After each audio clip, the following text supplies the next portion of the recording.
Hello, everyone out there in the interwebs. It is Nelson Velazquez and Dr. Francis Veltri come straight to you. Welcome to another episode of Love and Improv. This is our second episode in this series, number two. It's our lucky number two. Wait till we get to number three.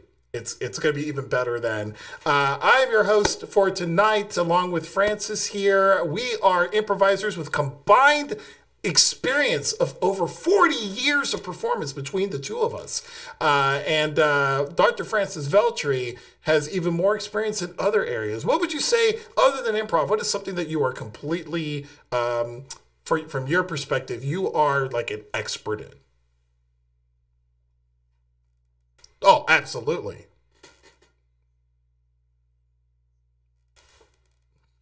I hope so.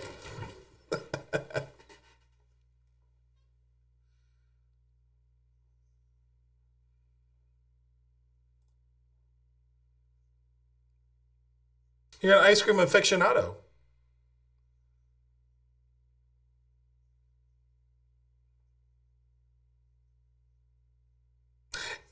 Yeah, as like when I went to Italy, I've gone to Italy a number of times. I've never quite understood the difference. What is the difference between gelato and ice cream? Okay, okay, sounds about right. Sounds about right. Speaking of $2, we are being sponsored today by In Productions LLC. They're footing the entire cost. Yeah, absolutely. So we are. Well, one thing that you should know, Francis, because you're a lover and an improviser, is that they've got a show coming up called The Hard Times of Northwest Indiana. We have some auditions coming up next week, next Saturday. Yeah. Yes. Right now, I'm showing them the title card right now, and it's beautiful. And it's got this vibe of we find out who is on the who's behind the comments when you read the news. You go to the comment section and you're reading things, and you go behind the scenes, and you find out hey, who are these people? Most importantly, who are my neighbors who have these opinions? Because those are the people I want to stay away from. That's definitely something I want to do.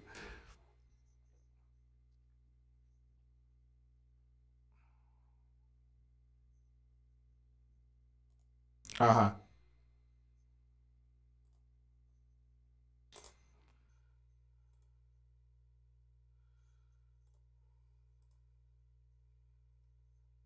So very interesting little statistical tidbit. I did not know that. I did not know that. We No, were getting don't trust your neighbors is really what I want to say. don't trust anybody. Don't trust. We got some people in the chat. We got Lori. We got Francis, or we got Mark, and we've got Ron Francis. watching us. Now they're telling us that they could not hear you at the top of the show.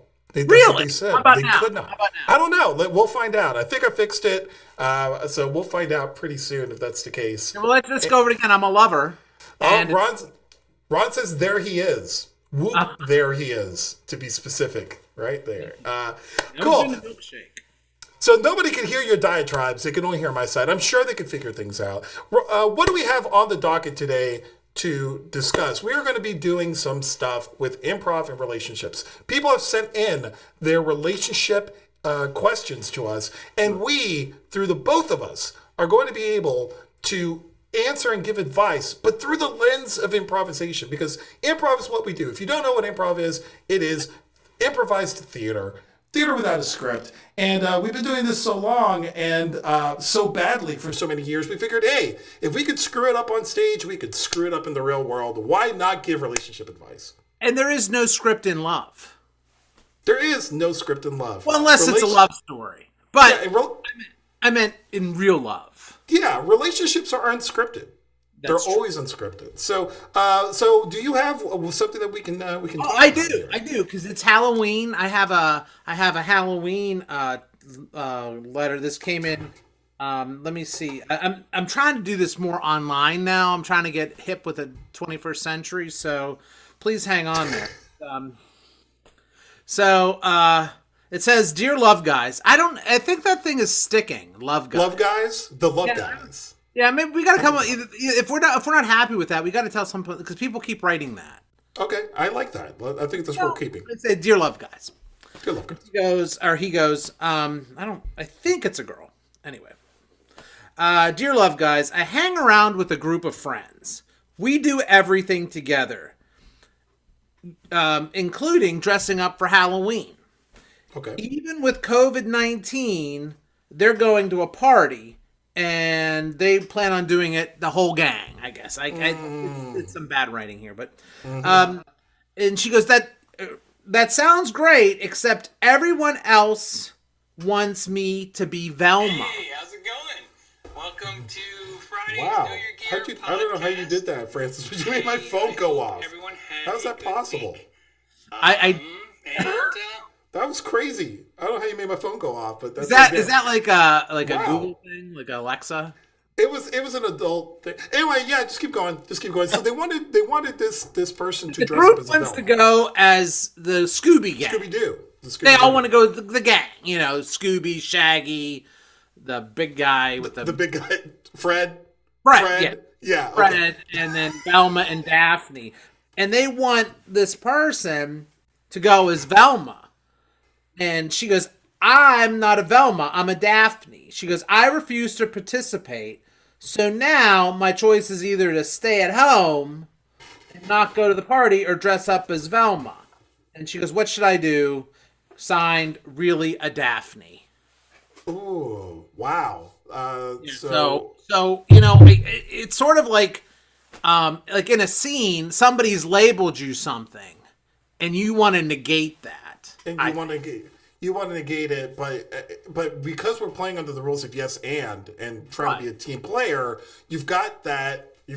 Can I say no and still do what I want to do and still get through a scene? That is really, really that's really difficult. That's a difficult one. You know what? And I think the first thing is, this. There's how many people would that be in the group? 5? Is that 5? If they have a Scooby, I'm assuming they don't have a Scrappy Doo.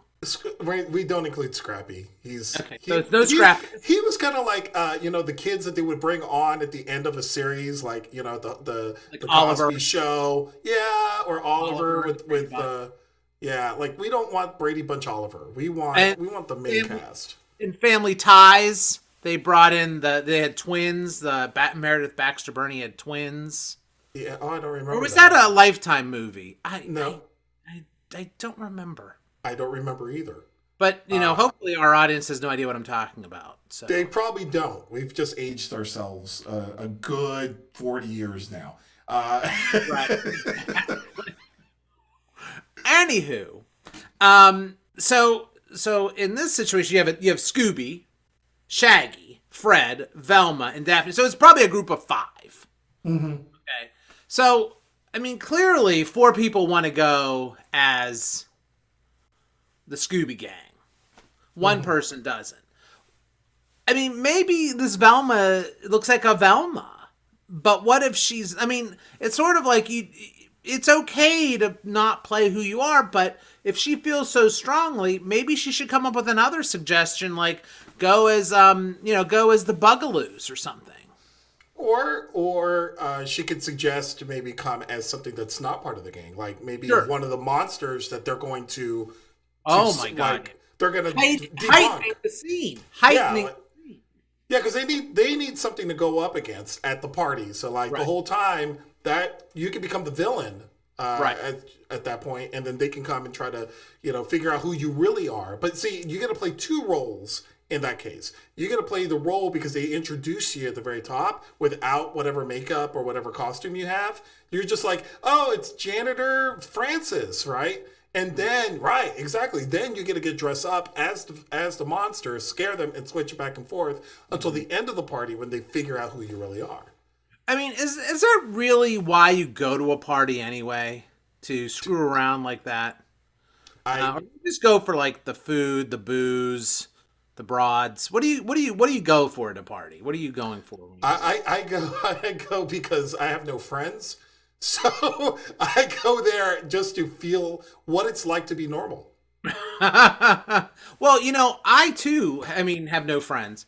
And usually I don't even go to that party. I would be the person who is at home, and somebody's like, "Oh, wouldn't have been." And no, he didn't want to show up. He didn't want to go. So I think that in this case, I think you've made a good suggestion. Where if she goes, they could be solving the mystery of the deceased Velma, and that is, and she goes as the villain. I like that idea, and I think also it also speaks to from an improv perspective, like what happens if you have to play Velma? Let's say she has to play it, right? Let's say they label her. She walks in the party. So she's done. Well, it's I tell people this constantly. I'm interested not necessarily seeing Velma, the Velma. I want to see your Velma. Correct. So it could be an inner Daphne as Velma. You know what I'm saying? Like Velma is like vapid and kind of shallow and kind of like all about herself and narcissistic. Right. But that could be like she could channel that through the other character, right? Like Daphne's that way, and then Velma has those characteristics, but in a different manner. And like I tell improv people, it's like, if someone gives you like something famous like Denzel Washington, I'm not interested in you trying to do Denzel Washington impressions. I'm more interested in seeing how you do Denzel Washington. What do you have to offer? And I think that's more interesting to watch anyway. So we could have like a really misfitty kind of looking Scooby-Doo gang if she does that as well. And let me just tell you, sometimes Velmas are hotter than Daphnes. If we're really getting down to it. A Velma's going to stick around. Sure. A Velma is going to ride or die. That's the way I look at it. Right. And solve the mystery. Exactly. Yeah, and she's cute. Like, you take her glasses off, she's actually really, like, even with the glasses on, I think she's really cute. But she's even cuter without them on. So, like, she pops in the contacts. She, spruces up the wardrobe a tiny bit. Then you've got someone who's even hotter than Daphne. Right. Sure. Exactly. I mean, maybe get a new haircut, but that was very popular in the 60s, but Well, hair extensions maybe. Sure. A wig would work, I don't even know if you could find that turtleneck anymore. I don't even know if they have that turtleneck anymore. It's I don't know if J. Crew still sells that. I think I saw Mitch McConnell wearing it. Oh, I'm sorry. I'm sorry. I messed that up. Not at all. Yep. But we got people in the comments right now commenting, and can they hear me now? Is that all right? They can hear you. They absolutely can. So I think, do we just take off her glasses to make her pretty? No, I'm not saying that. I'm saying that she's pretty with them off. With them on, she's even prettier with them off. Like, for example, I'm handsome with these on. I take them off. I'm even more handsome at this point. Right. And again, I think that kind of gets away from the scene. I mean, she just needs to play Daphne. She doesn't need to worry about whether she's pretty or not, because her inner beauty will shine through. I would rather have a Velma than a Daphne. Sure. Who wouldn't? Well, I mean, Fred wouldn't, but do you think Velma, and it's Velma, because for a long time I thought it was Thelma, but it's Velma. It's Velma with a V. I always thought she had a thing for Fred, and then I thought maybe she had a thing for Shaggy, and then I just don't know. I don't think it's appropriate for me to even discuss this anymore. No, I think it is appropriate.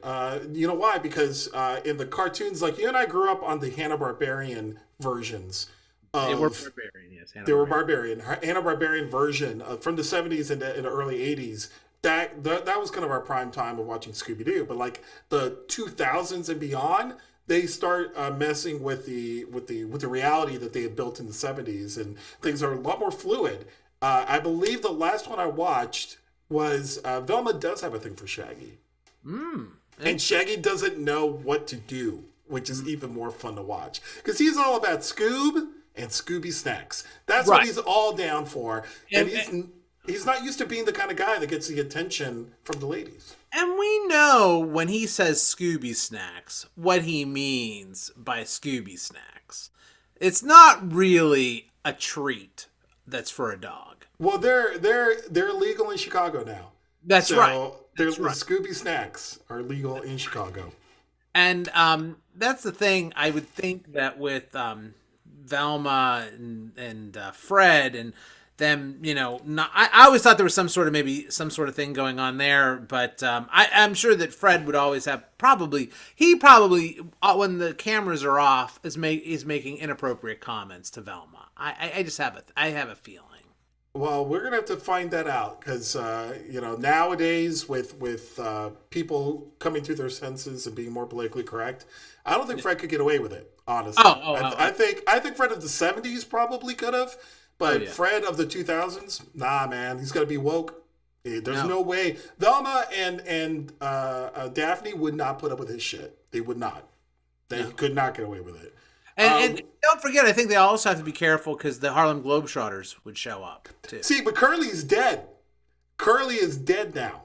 So Curly was the only one I could remember, and it's because of Scooby-Doo, he's the only one I can remember. I can't name you another Harlem Globetrotter to save my life. I'm going to ask Kate Weersema to name all the Harlem Globetrotters for her series, because I'm sure Ron Zaney, her partner in this upcoming show, I'm sure he knows all the Harlem Globetrotters names. I know but one other. Curly's the only one I remember because he was bald. And I can Meadowlark Lemon. Meadowlark Lemon. Who is he? He was another Harlem Globetrotter. Yeah, but who was he in the cartoon? Oh, I don't know. My point being. My point being. Oh, with that said, it was Rudy. Anyway. Rudy. Hey, Rudy. Was that? That's Fat Albert. That's Fat Albert. Yeah, that's what I was thinking. We're gonna move on. That's pretty good. That's pretty good. I was surprised you don't talk like this. That's not PC anymore either. No, that's you do that cartoon, you go to jail. You do. You go to jail. Hey. And then they start taking pictures of you and putting on the internet from jail. Yeah, did you see what he looks like right now? His mugshot. Yeah, he's letting his George Costanza coming out, and he looks bizarre right now. Yeah, I wish I did a Bill Cosby impression. I would do it right now, but I don't. I do that one kid. But that's it. You do Rudy, yeah.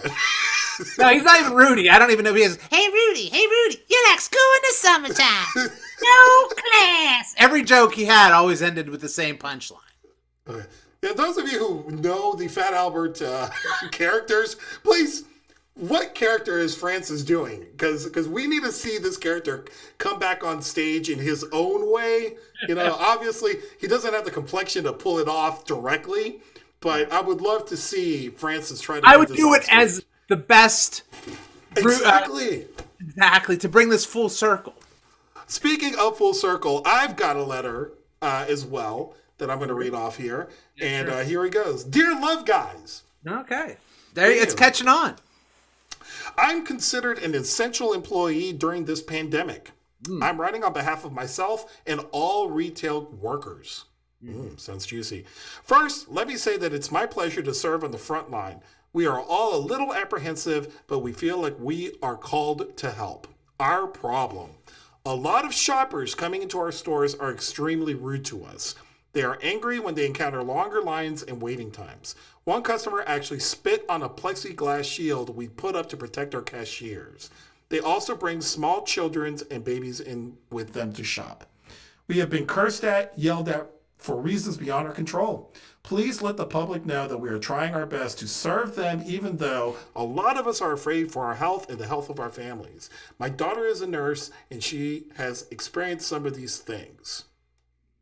So that's kind of a PSA right there. Yeah, that's more of a that's just like I mean, let me just say first of all, I don't think it's ever been appropriate to spit on anything unless you were in that movie Dune.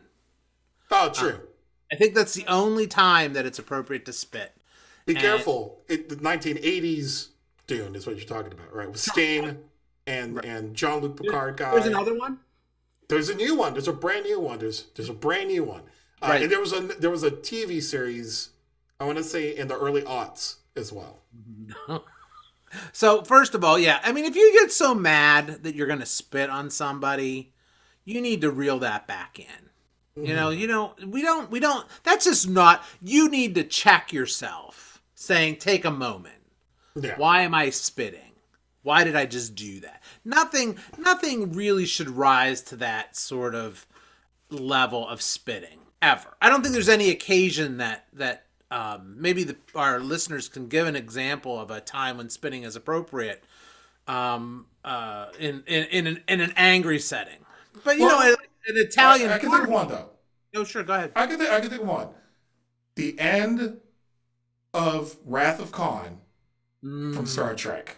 Sure. Ricardo Montalban, quoting Shakespeare, I believe, at the very end, right before he's gonna blow up the spaceship. Before that rafter comes down. The styrofoam, you mean? Yeah, it's like when do we what? Since when does a spaceship have a rafter? By the way, no cock. Yeah. Anyway. Yeah. So like, I spit at thee, and I'm like, oh, that's when you spit on someone. Yeah, that's true. That's true. And you are Italian, so is Italian? Is that Italian thing? Like, yeah, I mean, if you are given the evil eye, the maluk,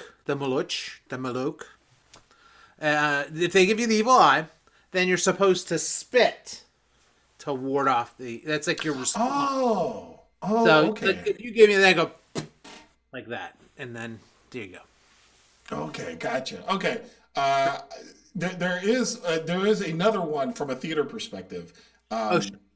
It's toi toi toi. It's stolen for dancers, but that's how you say good luck. I believe in opera and in ballet.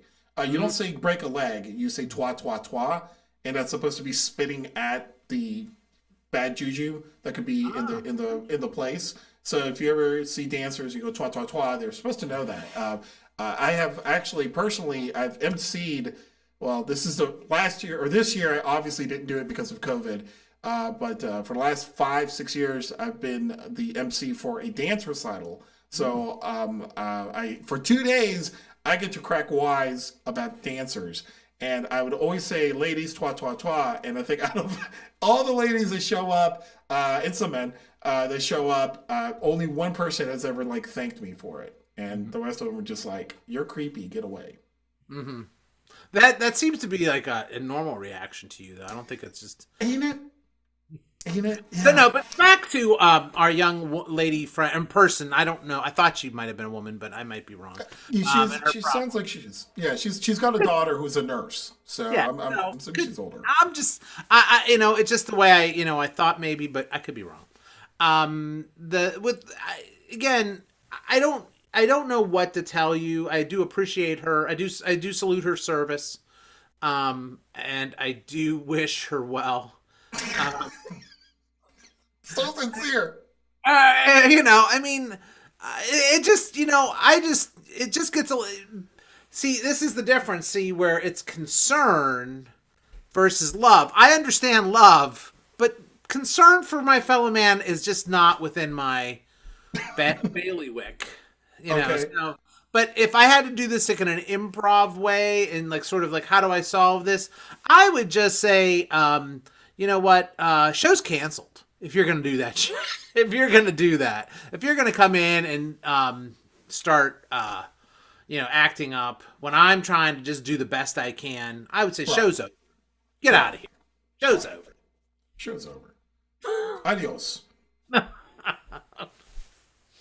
Show's over. My take on this is like this is when the audience turns on you. Oh, yeah. When you're in a show and the audience turns on you, which happens not almost every show I'm in, but an improviachi show where I do improvised mariachi, or like when I do a show where I get political, those are the ones where people feel that they are more inclined to let me know how they feel about things and they don't agree or whatever, or they tell me through their silence that they don't agree with what's going on. And this is one of my favorite anecdotes, is that I was doing a show in Crown Point, Indiana, at the venerable Crown Point Community Theater. Rest in peace. I was doing a show, and in the middle of the show, I decided to do a scene about Ferguson. Do you remember Ferguson? One of the that's not a character from Mayberry RFD. No, it's not. It is not from Mayberry. It is not. And this was just looking for your pack of Swisher Sweets. Is that what was going on? Is that what happened? That's what happened.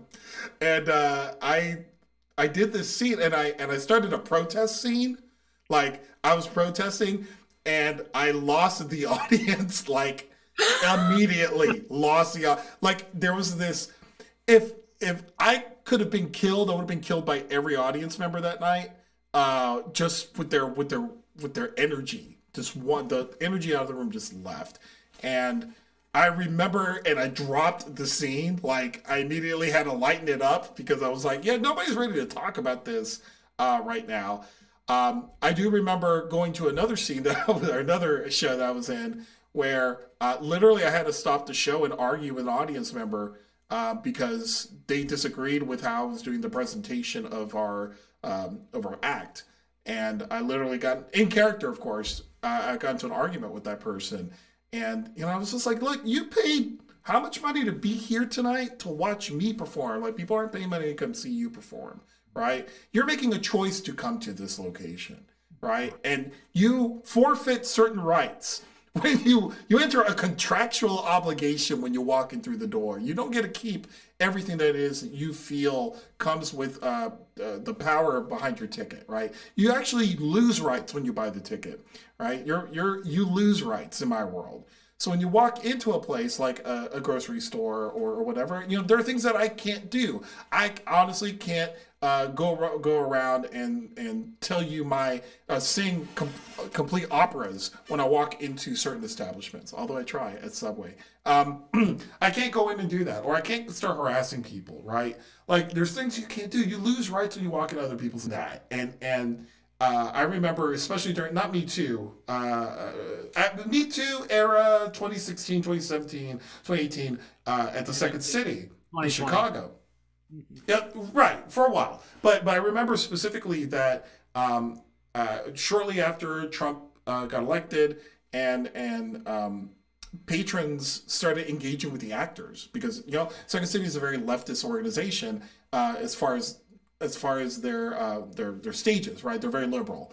Mm-hmm. And so it was interesting to see that interaction and then like these rules and having to remind people about like what it's like to be civil and what you can or cannot do within the stages, which had never been up before. So all these rules were posted up right beforehand. And I'm just like, man, like, we got to remember, again, you bought the ticket to watch these people and then you're going to argue with them because you bought the ticket. Is that you didn't buy the ticket to argue.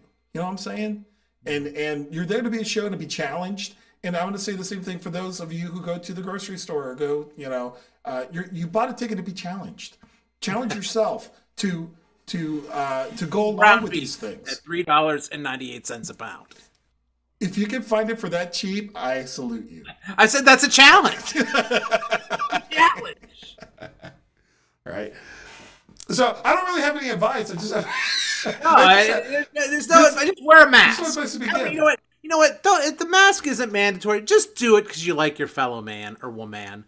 Just wear a mask. Don't spit on people. Be nice. Let's all be love. Yeah, let's all be love. There we go. Yes, I am. Come on. Yes, I am. Just, what? Say, kill them with kindness. And if you can't, just kill them. Thank you. That was... Yeah, all right, we're moving on to our next sponsored spot here, ladies and gentlemen. Oh, boy, we have another spot. We have another sponsored spot here.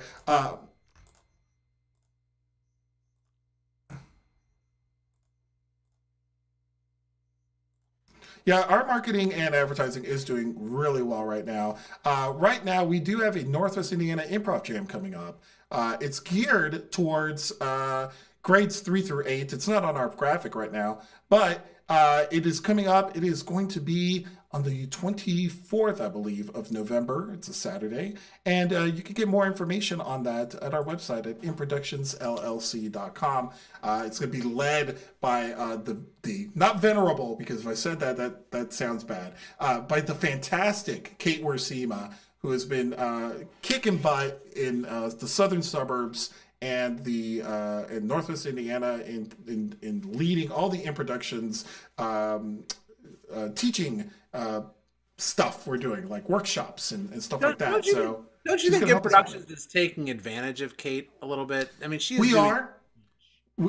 She's doing all the heavy lifting, but she's being compensated for doing all the heavy lifting. Really? Yeah. Oh, okay. Yeah. Good then. Good on her. We will. Well, after the COVID stuff is over, we're going to have a mural of Kate going. Mm-hmm. Is it in Chicago? You're going to do a big spray painted mural?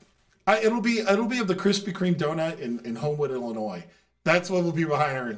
Which I'll be doing a show three days a week when the hot glazed donuts are ready. When right. The hot sign is when I'm there doing a show. Our next show, we should do a remote show at Krispy Kreme in our cars after getting in January. So sign up, go to improductionsllc.com, and you can see it right there in the corner right there, and you can go ahead and join us for that. We have a $10 suggested donation for it. It is free technically, but Kate does a lot of hard work, and we share some of that moolah with them. So come on through at that point. And I think also she could use the cash. Yeah, she's a teacher, man. Like, it's hard out there for teachers right now. With that said, teach me, what other letters have you received? Oh, okay. I'm glad you asked. Okay, this is another topical thing, I think, here. It's Dear Love Guys. Different people are spelling love differently. Some spell it L-U-V. I got an L-U-V, and this one is L-O-V-E. So, maybe we should tell people, because I don't want them to send to the wrong Love Guys. But there's only us. Well, it could be just L-U-H-V, love. Love. Bra. Love bra. Love bras. This starts off well. It says, I am married to a fantastic guy. So I don't know why she's sending this to us. But are you sure it's not your significant other writing this one? Well, let me finish. We love to do the same things. We enjoy each other's company. Again, why are they sending? I'm a little mystified. And they're raising 2 children, and they agree on everything. They must not be married. Well, then married. She goes, almost everything. There we go. Okay. He is going to vote for Trump. And I am going to vote for Biden. Okay. I'm there. But now I see. Okay, I get it. She goes, no matter what I do, I can't change his mind. It's not like he watches Fox News all the time. I don't know how this happened. He voted for Hillary last time. Somehow, he's been brainwashed. She goes, I don't want to ruin this marriage, but I'm at my wit's end. Can I forgive him? What should I do? Sincerely, Biden 2020. Wow. Yeah, that's a lot to digest there. Wow. Yes, that is perfect. It was perfect. And we don't get any other details beyond he's voting. He's voting for Trump, and she's not. There's no. Well, she's voting for Biden. She's voting for Biden. Right. She's voting for Biden. He's voting for Trump. But beyond that, we don't have any other details as far everything's as perfect otherwise. But is it enough? Like, she should forgive him as far as like his vote? Is that what she's asking? Okay. I think so. Wow. I just don't know. I think she wrote it there. She said at her wit's end. I don't think she knows what to do. I think it's sort of like being in the middle of a scene and somebody just says purple panda on fire. And you're like, oh shit, I can't work. Well, I could work with that. That's not a good example. That's actually a gift. Sorry. Did you do that last week? I wish. Yes. I think Ron did that last week. No, but it's sort of like in a scene and somebody doesn't, when you're not supporting, and then you're like, what do I do? And you want to, and that's when you want to basically go scene, but you can't, because like in real life, the improv scene has to go on because it just started. You can't call scene yet. So So what do you do in those situations where you have an uncooperative scene partner, right? I think that's what you're saying here. I think that's the exact analogy. Absolutely. Okay. So there's I think there's an improv guru way of saying it, and then there's like a realistic thing. Well, let's start with the guru. Yeah, we'll start with guru, and then we'll go. And I want to get your guru. If you've got the same thing, I want to hear yours. You know what? I want to hear what your guru said. Okay, so the improv guru says that when you get somebody that isn't cooperating with you in a scene, what you should be doing is supporting them and supporting them to the highest level you can, and all the whole time trying to give them gifts. Continue giving them gifts and being supportive, giving them something that they can play with or something that they can agree with, so that you can move your scene forward. So if you have somebody who isn't listening, for example, isn't listening very well, it's your job to listen even more.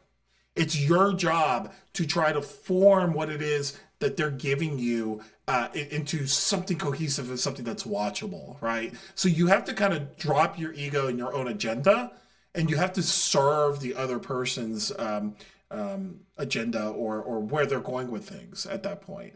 And that is like the improv guru way of like being like, yeah, if you're working with someone who's difficult, they're being difficult for a reason. It's not personal.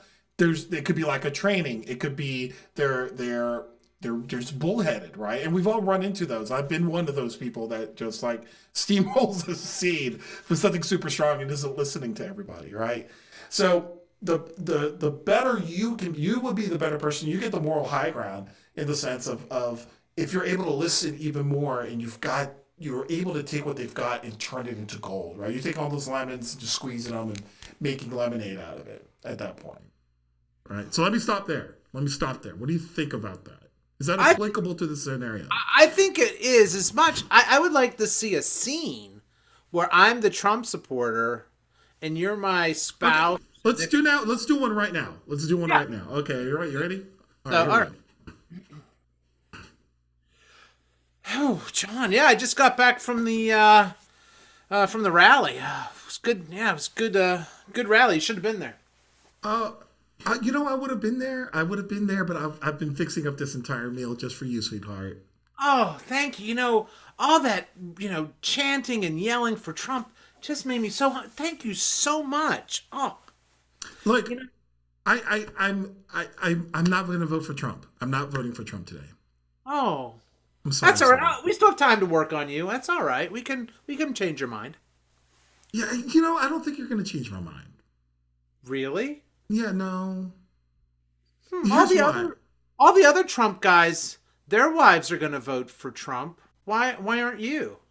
I think he doesn't fit my agenda. He doesn't fit with the way I'm going. Here, sweetheart, I got you a brand new box of Krispy Kreme donuts. Oh, honey, I hate the blueberry ones. I mean, here, open it up. Here we go. All right.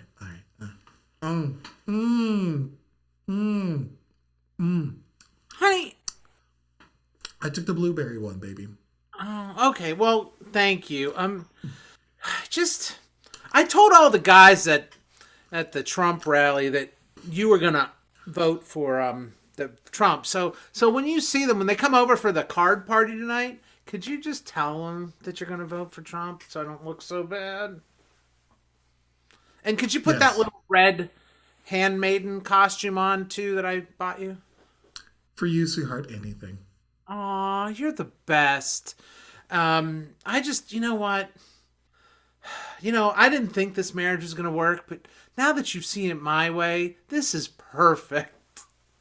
And scene. I'm sure that's how it went. I'm sure that's how their thing went down. I think you just came. You're like, I just, you know what? Did Did I steamroll you on that one? You did not. You did not at all. Like I didn't necessarily believe in my character did not believe in your character's point of view. So again. But you did support me. You did support. Yeah, it was just supporting. It was like cool. Like I made you a feast. I gave you all the donuts. I gave you all that stuff. Like again, I think there's a way to translate that to the real world. Is like, I think you can. The thing that we learn in improv is that you've got to respect people. Sure. You got to respect them enough that they're going to fail or succeed, right? With their point of view, right? Well, let me just say, if I did that scene on stage with somebody else, I would have been nervous, but you supported me, even though, you may not, there's times in a scene where you don't necessarily agree with your scene partner and wherever it's going, but you still have to support them. So, that's why I appreciated as a scene partner, how you instead of sitting there and just saying I hate Trump, which is that's your viewpoint, but you didn't let it overcome the scene. Now there may be other ways you could have approached the scene that still may have worked as well, but you chose that one to fit our example. And that's why the thousands of dollars that I've spent to learn how to improvise just come into play here. The way I look at it is, in the real world, like. We invented the world that we were in, but the idea is like, there are things that you can support about the person, right, or support about the situation that don't have nothing to do with the opinion being taken. And ultimately, what this scene was about the two people, right? The guy needed to feel supported, not necessarily that she agreed with him, but just felt supported, Right. And I think that's where we can take this to the real world in the sense of like. I think maybe she can forgive him. Absolutely. My character can forgive you for the choices that you make. The question is, can she continue respecting them? Mm-hmm. Right? And if the answer is yes, it sounds like yes, because everything else in their relationship is going well. It's going really well. They agree on almost everything except this one sticking point. Apparently she does respect him to this point. Now, if he did something to disrespect her or didn't value her or she didn't value him, now we've got a problem, right? But you can allow people who have differing opinions. It is possible for us to have conversations where we disagree wholeheartedly. And there are, at the same time, with that said, there are plenty of situations where you don't respect somebody, right? I have a friend who would not, does not want anybody who is a Trump supporter to be his friend. He wants nothing to do with that person, right? I'm not that way, but he's got his own reasons, and I respect him for his opinion on that. So I think that like from an improv guru perspective, that's the way you want to support it. Okay, let's get to the real world. Real world people who don't have improv training, people who are just thinking about it emotionally. What advice or what thoughts do you have from that perspective? Well, first of all, don't feel like you need to steal their yard signs. If they're don't use steal don't steal I'm just kidding. No, real world. I mean, I think that in this situation, I think we all have to realize we're all here in America together, and we all have got to get along. And so, for the kids, stay together for the kids. Stay together for the kids. There we go. Real world advice from Francis. I don't think I can beat that. I'm going to yes and that at this point. Stay together for the kids. You may not like him, but he's a good tax deduction. They've got two. You thought this was about me, like somehow. I did. But I only have one kid. This person who wrote this has two. Okay. So clearly not me, because it's not factually correct. And your spouse does not respect you. So that's even more truthful. True. Like, I know that's not you. Yeah, it's so not me. So, yeah. And yeah, the part, you knew when it's not me when it started off. I have a fantastic, what was that? Fantastic marriage. We get along. That was, no, of course, no, I have a fantastic, I'm just kidding. I'll hear about that later if I don't. You will. With that said, I'm going to do another promo here, if you, Oh, if you okay. don't mind. Here. Oh, heck no! I'm just glad. Is it a Kate Wursima promo? It is not a Kate Wursima Ah! promo at this point. It's actually something that is something you're very, very familiar with. I have a feeling, and I'm pulling it up right now as we speak. Here we go, and I'm gonna transition to that. So we have a weekly show that happens. It's called The Grid, and it happens every Saturday at 7 p.m. Now you might be asking yourself, what about Halloween? Yes, even on Halloween, we have a show going on. What we are doing for the Halloween show is that we're grabbing bits and pieces of different shows and putting them together as a best of for Halloween. It will stream at 7 o'clock tomorrow. We do ask that you do watch it and enjoy. We've been doing it for, 25 weeks at least now. We've been doing this show online. We thought we would do maybe 6 to 8. And we're now at 25 weeks of doing this show. So we're picking the best of for Halloween, and that will stream at 7 o'clock. If you can watch that, if you could donate, go to improductionsllc.com/donate. The website is right there, and just click on that and donate a few bucks, and we can keep the train rolling along that way. Francis is actually going to be probably featured in this best of. Francis, you're the only person who has not won any of our Do Run line games. I was close to winning a line game last week. Yeah. But unfortunately, what happens is, and I don't know if you know this, Nelson, but the MC of this show has a personal dislike for me and seems to go out of his way to not select me or to kick me out. So I think that maybe it's about time I had a talk with the MC. I've never met him in person, so I don't know him. Yeah, he's only remote from what I know of. So he's probably really hard to get a hold of. Yeah, I've tried emailing him, calling him. He doesn't return my calls. No. So anyway, no, it's definitely a SAG-AFTRA violation. Just waiting for a grievance to be filed with the union. Oh, okay. So I didn't realize Productions was part of the union. Well, I have never signed a non-union waiver. Okay. And though I'm not in the union, but you never signed one. I never signed one. Okay. Well, good to know. Clearly applies. Speaking of not signing things, this person sent me an email, and I've brought it up here, and I'm going to read it here. Sure, please. They did not sign a non-disclosure agreement with me, so I'm reading it. Dear Love Guys, I cut off contact with a friend I'll call Mick after my wife and I had our first child. He was a gambling addict, an alcoholic, and a serial abuser. He was violent when he drank, and he once broke my nose because of some perceived slight.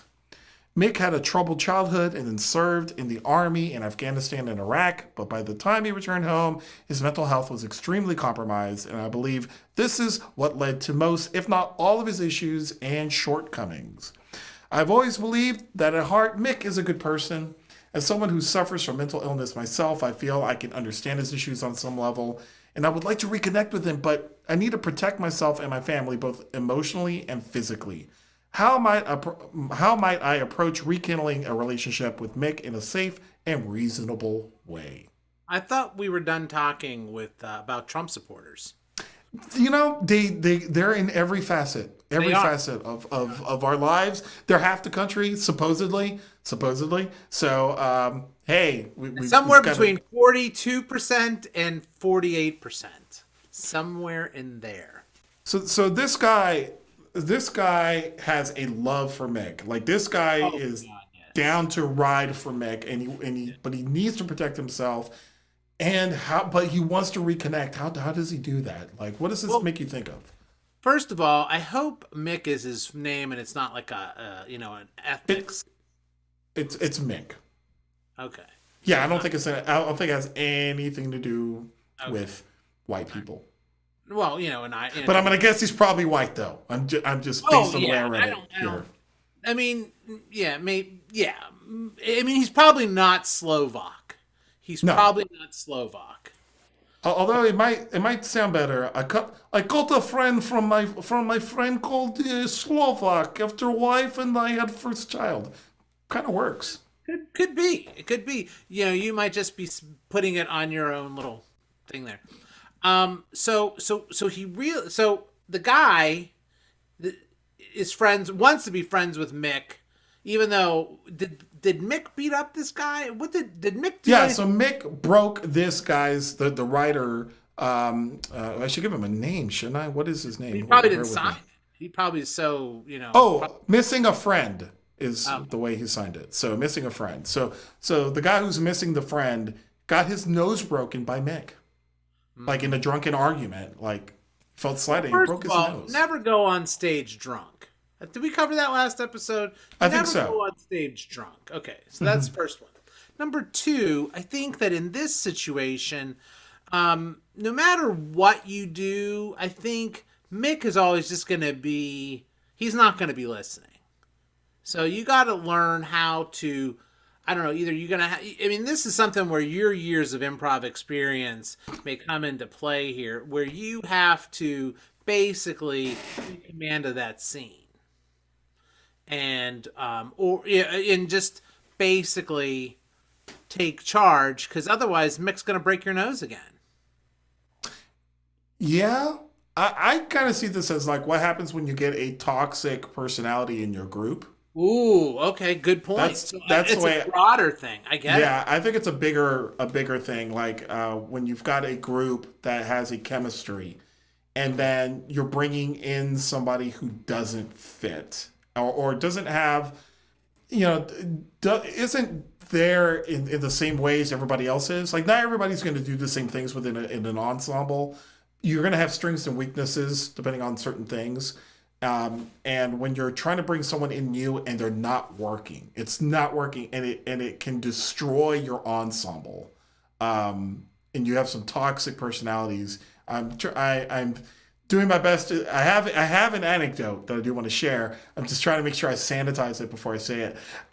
So there was one person who I brought into a group who brought in a friend as well, and I was dumb enough to believe that because this guy that I brought in was cool, this other guy would be cool. Right. And long story short, I'm still getting upset. This happened years ago, and I'm still getting upset about it. And I'm upset at myself, not at that person. I'm just upset at myself for allowing it to happen. But that person was very toxic. It was a toxic situation, so much so that we basically I had to fire them.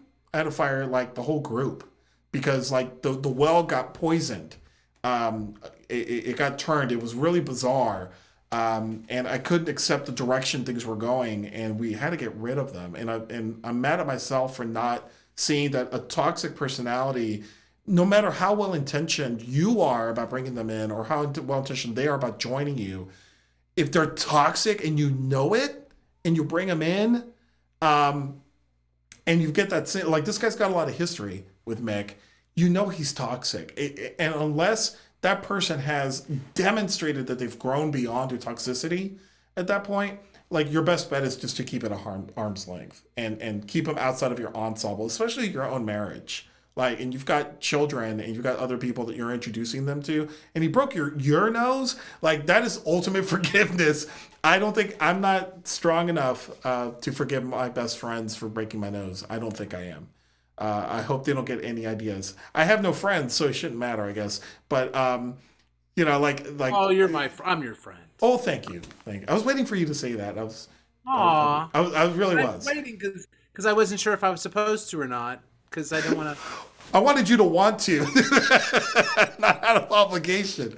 But point being, I think from that perspective, like if they're toxic coming into it, they need to prove to you there is a trial by fire period of I see this person working through their toxicity. If it means I'm just using this as an example, I'm not advocating for it. But if they're an alcoholic and they're doing maybe a 12-step program, or they've gone to rehabilitation, or they've just grown up, like they got a job, they got their stuff together, and they're demonstrating that they have the social support and the mental and emotional support that they need for you to act like civil human beings, cool at that point.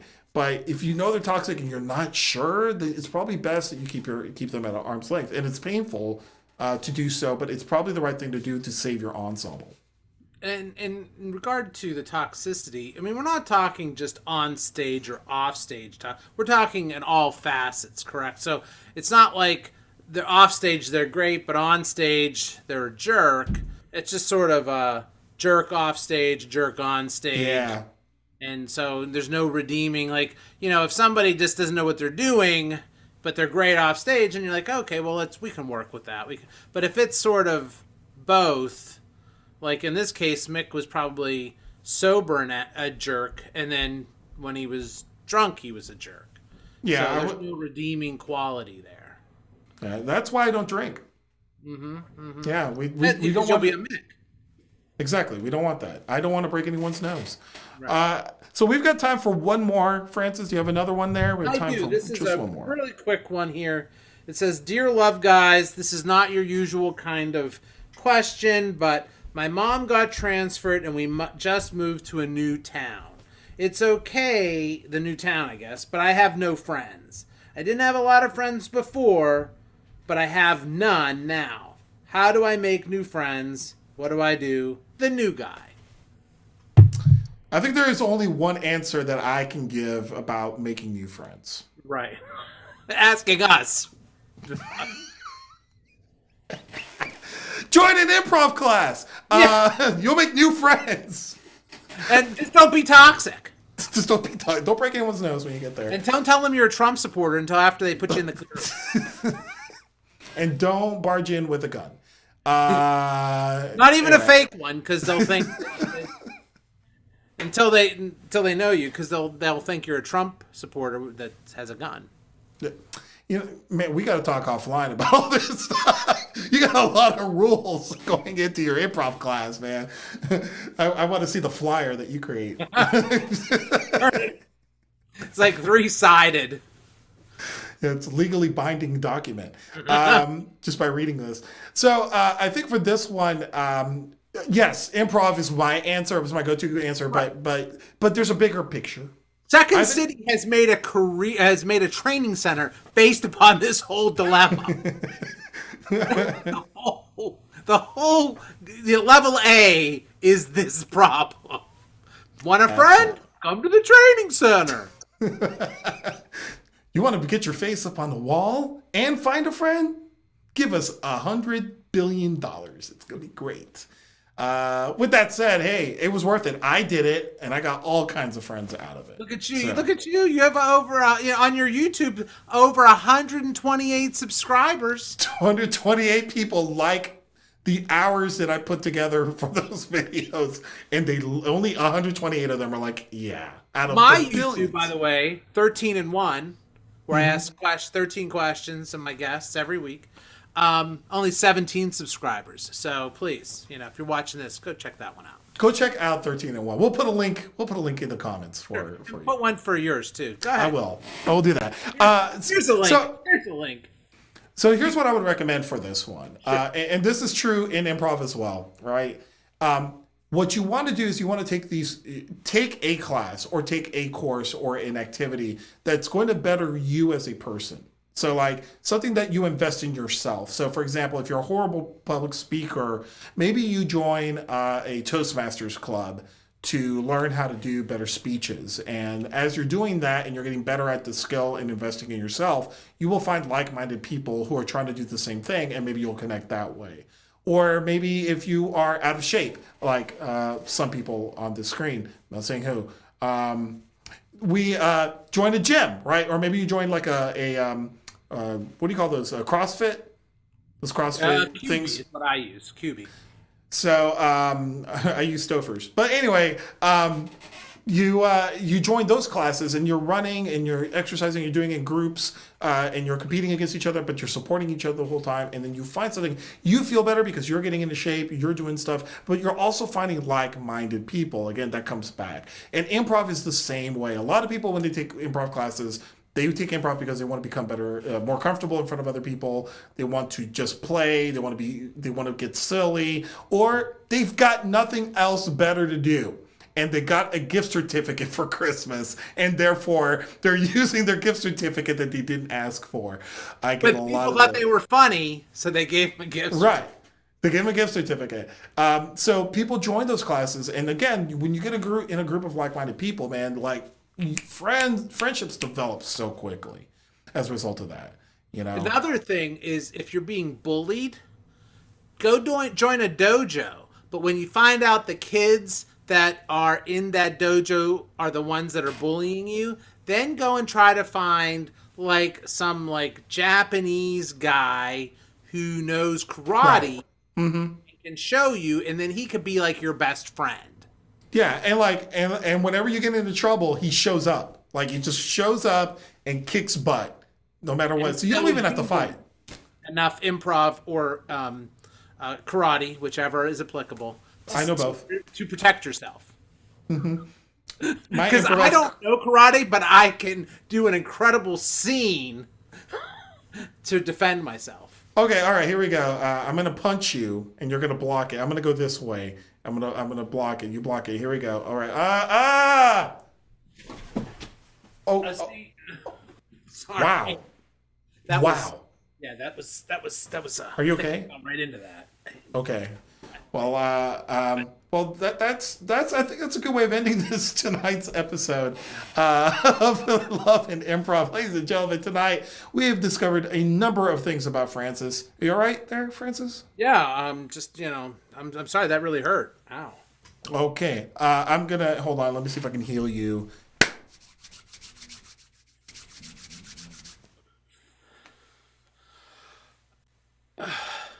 I think I can go back out. Okay, thank you. Excellent. I think I can go. I'll do the crane now. Right. I want to see your Crane improv style. It's my Jimmy Crane. Jimmy Crane. Yes, that's a great, fantastic fun. We have covered a number of things tonight. If you're interested and you have some relationship problems, it doesn't have to be love necessarily. It could be familial stuff. Feel free to email us at love@improductionsllc.com or just direct message the Improductions page, and we'll incorporate it into the show for next time. I think our next show is in a couple of weeks, so which should plenty of time for us to curate the listing of things at this point. Again, if you want to know more information about this, go to the improductionsllc.com website. We have plenty of things going on. We have shows, we have workshops and jams now. This has been a fantastic time. Thank you, Francis. For oh my God, thank you. Thank you. I thank Nelson. This has been, you know what? I really think we're doing some good here. I really do. I think so. All right. So from Francis and from Nelson, we will see you guys later. Thank you so much.